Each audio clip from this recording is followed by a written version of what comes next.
और नंद रानी के द्वार पर पहुंचे हैं। नंद रानी के द्वार पर जाकर के प्रणाम किया, मैया मेरी प्रणाम स्वीकार करो, मैं उद्धव यदुवंशियों का महामंत्री मथुरा से आया हूँ, कन्हैया का मित्र हूँ, कन्हैया ने मुझे भेजा है, मेरा प्रणाम स्वीकार करो। नंद रानी कहने लगी कौन है आप, थोड़ा धीरे बोलो। उद्धव कहने लगे क्यों, तो कहने लगी नंद रानी मेरो लाला मुझे बहुत परेशान करता है, मैंने बड़े परिश्रम से सुलाया, बड़े परिश्रम से मैंने सुलाया है, वो जाग जाएगा, मुझे बहुत परेशान करता है। कबो माखन मिश्री मांगे, कबो चंदा मांगे, कबो बहू मांगे, मैं परेशान हो जाती हूँ। तो उद्धव कहने लगे मैया कन्हैया ने मुझे आपके पास भेजा है मथुरा से, और कन्हैया को तो मैं मथुरा में ही छोड़ करके आया हूँ। यशोदा कहने लगी नहीं, मेरो लाला मुझे छोड़ के कभी कहीं नहीं जाता है, तो मुझे दर्शन करा सकती हो? हाँ आओ मेरे साथ। लेकर के जब गई है मैया यशोदा पालना के पास पहुंची तो एकदम धड़ाम से पछाड़ खा के गिर पड़ी। तो कितनी पागल हो उद्धव, मेरे कन्हैया को तो यहाँ से गए हुए बरस बीत गए। उस आंगन में कृष्ण कृष्ण ध्वनि हो रही है और ये वही आंगन है। मैया यशोदा का हाल क्या हो गया है, कन्हैया वृंदावन छोड़ के गए हैं, तब तक श्रवण शक्ति कम हो गई है, नेत्रों की ज्योति चली गई है। भोजन की थाली अगर यशोदा के सामने कोई रख देता है तो 10-10 दिन तक विराजती रहती, शुद्ध ही नहीं रहती। और कहने लगी है मैया उद्धव आज मेरा ये वही आंगन है जिस आंगन में मैंने अपने कन्हैया को उंगली पकड़ के चलना सिखाया था, ये मेरा वही आंगन है जिस आंगन में मेरे कन्हैया एक दिन हाथ में माखन रोटी लेके खा रहे हो, एक कौवा उड़ता हुआ आया मेरे लाला के हाथ से माखन रोटी छीन के लेके हो, मेरे कन्हैया जहाँ आंगन में मचल गए हो, मैं तो बाही रोटी को लूंगा चाहे उस कौवा से मुझे युद्ध ही क्यों ना करना पड़े। ये वही आंगन है, आज बिल्कुल सूना पड़ा है। उद्धव की आंखों में आंसू आ गए। मैं इन्हें ग्वाल गमार समझ रहा था, ये वो नहीं है। मेरे जैसे करोड़ों ज्ञानी इनकी चरणों की धूली के कड़ पर अगर बार दिए जाएं तो भी बराबरी नहीं कर सकते।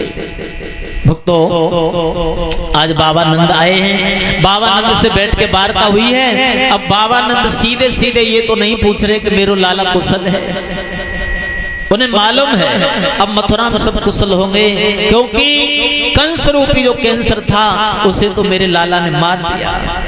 अब सब कुशल होंगे, सब आनंद से रह रहे होंगे। अब पूछ रहे हैं बाबा सब कुशल हैं, ये नहीं पूछा कि मेरे कन्हैया कुशल है। क्यों? क्योंकि बात करते करते अगर गला रुंध जाए, कंठ अवरुद्ध हो जाए, बाणी रुक जाती है, फिर कुछ बोल नहीं पाएंगे, तो घुमा फिरा करके बात कर रहे हैं, घुमा फिरा के पूछ रहे हैं सब कुशल हैं, सब कुशल होंगे। और सारी रात बैठ करके वार्ता हुई है। अब उद्धव की समझ में ये नहीं आता कि मैं इनके लिए उपदेश कहाँ से प्रारंभ करूं, कहां से उपदेश सुनाऊं। तो कहने लगे हैं बाबा जिस कन्हैया को तुम अपना बेटा समझ रहे हो ना, वो कन्हैया वो श्री कृष्ण ही परब्रह्म है, उसे भूल जाओ बाबा। बाबा कहने लगे हैं उद्धव तू ये कहता है हम कन्हैया को भूल जाए, अरे कैसे भूल जाए हम कन्हैया को, कन्हैया ने हमारे साथ क्या नहीं किया, बड़े बड़े राक्षसों को उसने मार दिया, हम ब्रजवासियों की रक्षा की, विशाल गिरिराज पर्वत को एक उंगली पर धारण किया, मेरे लाला ने सब ब्रजवासियों की रक्षा की। और उद्धव तू ये कहता है हम कन्हैया को भूल जाए, कैसे भूल जाए कन्हैया को। अरे किसी का पागल बेटा हो और वो पागल बेटा घर छोड़ के कहीं चला जाए, कहीं खो जाए, तो उसके माता पिता से पूछो उन्हें कैसा लगता है, उनके लिए वो भी लाडला होता है। और फिर भगवान जैसे पुत्र को हम कैसे भूल सकते हैं उद्धव।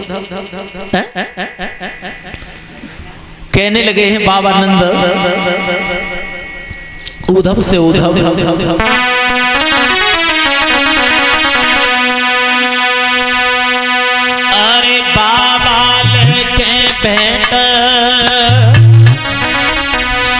और जब उद्धव के ठेंगा आए,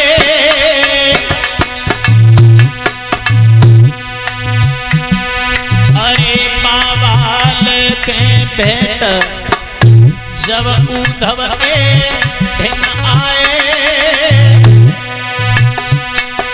और हिलकी सी बध गई बात कछो कर नहीं रे पाए भैया, हिलकी सी बध गई बात कछो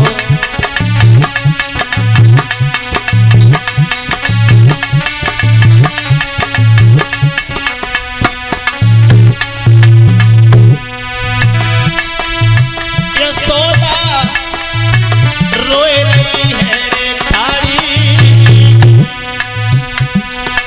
और बिना श्याम बलराम अटक गई अधमर मेरे तारी भैया, बिना श्याम बलराम अटक गई अधमर।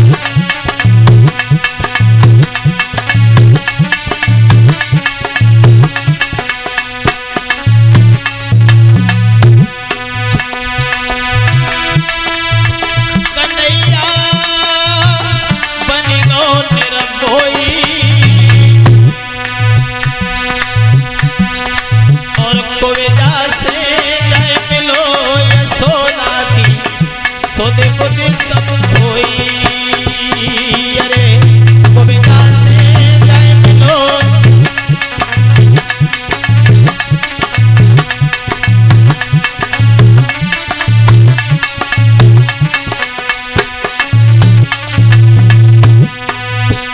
उद्धव एक बार मेरे कन्हैया से जाके बोल देना, एक बार हमें दर्शन दे करके फिर लौट के मथुरा चला जाए, एक दिन के लिए आ जाए, केवल हमें दर्शन दे जाए। श्याम को उद्धव समझइयो, निकते के बेटा दर्शन लौट तुम मथुरई कोरे जइयो, निकते के बेटा दर्शन लौट तुम मथुरई कोरे जइयो।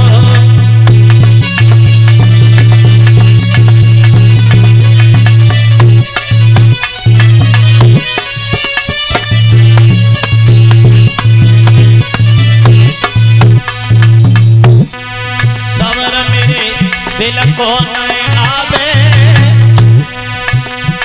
चाहे कितनो है जय पैर बखत सुधे अपने किए आवे, कितनो है जय पैर बखत सुधे अपने किए आवे।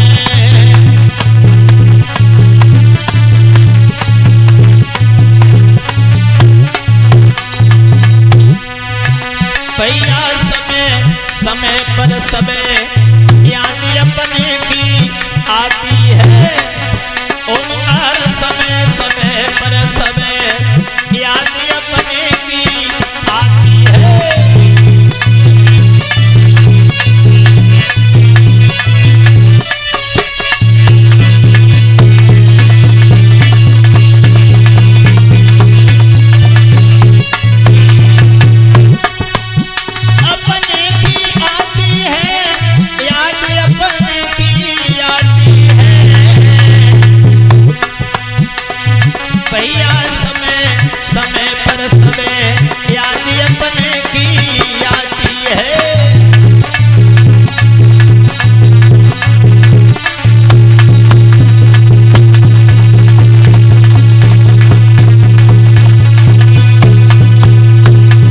सारी रात बैठ के वार्ता हुई है उद्धव के साथ में, और कहने लगे हैं उद्धव मुझे गोपियों से मिलना था, आप बता सकते हो गोपियां कहाँ मिलेंगे? जवाब दिया आपने कुंज वन में चले जाओ, वहां गोपियों को तुम्हें दर्शन हो जाएंगे। उद्धव चले हैं जब निकुंज वन की ओर, तो गोपियां एक गोला जैसा बनाए बैठी हैं, बीच में श्री राधा रानी जी बैठी हुई है, और सब अपने अपने स्वप्न की बात कर रही हैं, सब अपने अपने स्वप्न की बात कह रही हैं। मैंने कन्हैया को स्वप्न में देखा, मैंने स्वप्न में देखा और देखा एक भौरा उड़ता हुआ आया गोपियों के पास में। उद्धव वहां पहुंच गए हैं एक वृक्ष के पास खड़े होकर के, और उद्धव उन गोपियों की बात को सुन रहे हैं, बड़े ध्यान से सुन रहे हैं,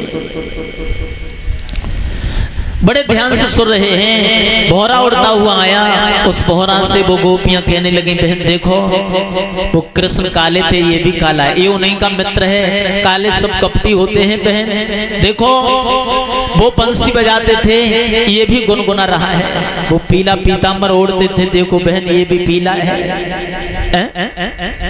ये भी पीला है। और कब तक वो भौरा उड़ करके चला गया। एक गोपी बोली, बहन ये जाकर के कन्हैया को बता देगा तो वो दुखी हो जाएगा, लाला के दुख में ही तो हमारा दुख है, उनके सुख में ही तो हमारा सुख है। भौरा लौट के आया, हाथ जोड़ के गोपियां बोली, हे भ्रमर, हमने तुमसे जो कुछ भी बोल दिया वो जाकर के हमारे प्रभु को मत बताना, उन्हें बहुत बुरा लगेगा, वो दुखी हो जाएंगे। और कहने लगी, बहन वो जन्म जन्मांतर का कपटी है, कहां तक उसकी कपट कथा कहें। क्या बिगाड़ा था बाली ने जो छुप करके बाण मार दिया, कोई बहेलिया भी बंदर को नहीं मारता। क्या बिगाड़ा था बलि ने, तो सर्वस्व उसका नाप लिया है? वो जन्म जन्मांतर का कपटी है। भौरा उड़ के चला गया, उद्धव खड़े खड़े सब सुन रहे हैं। और गोपियां अपने अपने स्वप्न की बात करती हैं। एक गोपी कहने लगी है, मैंने कन्हैया को स्वप्न में देखा,